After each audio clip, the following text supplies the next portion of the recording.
ವೀಕ್ಷಕರಿಗೆಲ್ಲ ನಮಸ್ಕಾರ. Welcome to my YouTube channel. Bigg Boss Kannada season 12ರ ಕಾರ್ಯಕ್ರಮ ಶುರುವಾಗಿದೆ. ಅದರಲ್ಲೂ ಬಿಗ್ ಬಾಸ್ಗೆ ಬಂದಿರುವಂತಹ ಸ್ಪರ್ಧಿಗಳಿಗೆ ಮೊದಲ ದಿನವೇ ಬಿಗ್ ಬಾಸ್ ಶಾಕಿಂಗ್ ಕೊಟ್ಟಿದೆ ಅಂತಲೇ ಹೇಳ್ಬೋದು.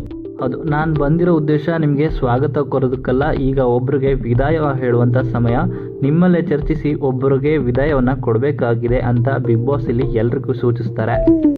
ಎಲ್ರಿಗೂ ಕೂಡ ಬಿಗ್ ಬಾಸ್ ಮನೇಲಿ ಇರಬೇಕು, ಆಟವನ್ನು ಆಡಬೇಕು ಅನ್ನೋ ಆಸೆ ಇದ್ದೇ ಇರುತ್ತೆ. ಅದೇ ರೀತಿ ಮಾಳು ಕೂಡ ನಾನು ಒಂದು 2-3 ದಿನನಾದರೂ ಇರಬೇಕು ಅನ್ನೋ ಆಸೆ ಇದೆ ಅಂತ ಕೂಡ ಇಲ್ಲಿ ತಮ್ಮ ಆಸೆಯನ್ನು ಹೇಳ್ಕೊಳ್ತಾರೆ. ಎಲ್ಲರೂ ಕೂಡ ತಮ್ಮ ತಮ್ಮ ಆಸೆಗಳನ್ನ ಹೇಳ್ಕೊಳ್ತಾರೆ. ಆದರೆ ಇಲ್ಲಿ ಯಾರು ಬೇಡ ಅಂತ ಕೇಳಿರೋದ್ರಿಂದ ಎಲ್ಲರೂ ಕೂಡ ಒಂದೊಂದು ಹೆಸರನ್ನ ಸೂಚಿಸ್ತಾರೆ. ಹಾಗೆ ನೋಡೋದಾದರೆ ಜಂಟಿ ಸದಸ್ಯರಲ್ಲಿ ಒಬ್ಬರು ಮನೆ ಹೋಗುವಂಥ ಸಾಧ್ಯತೆ ಇರುತ್ತೆ ಅಂತಲೇ ಹೇಳ್ಬೋದು. ಸ್ಪಂದನ ಅವ್ರಿಗೆ ಹೊರಗಡೆ ತುಂಬ ಅವಕಾಶಗಳು ಸಿಗುತ್ತೆ, ಅವ್ರು ಹೋದರೆ ಚೆನ್ನಾಗಿರುತ್ತೆ ಅಂತ ಇಲ್ಲಿ ರಾಜಕೀಯ ವ್ಯಕ್ತಿ ಅಶ್ವಿನಿ ಅವರು ಹೇಳ್ತಾರೆ. ನಾನು ಇಲ್ಲಿ ಉಳ್ಕೊಳ್ಳೋದಕ್ಕೆ ಡಿಸರ್ವ್ ಇದ್ದೀನಿ ಅಂತಲೂ ಕೂಡ ಸ್ಪಂದನ ಅವರು ವಾದನ ಮಾಡ್ತಾರೆ. ಹಾಗೆಯೇ ಸೋಷಿಯಲ್ ಮೀಡಿಯಾದಲ್ಲಿ ತಪ್ಪಾಗಿ ಮಾತಾಡಿ ಇಲ್ಲಿ ಬಂದಿರೋರು ಹೋದರೆ ಚೆನ್ನಾಗಿರುತ್ತೆ ಅಂತ ಜಾನ್ವಿ ಕೂಡ ಧ್ವನಿಯನ್ನು ಎತ್ತುತ್ತಾರೆ.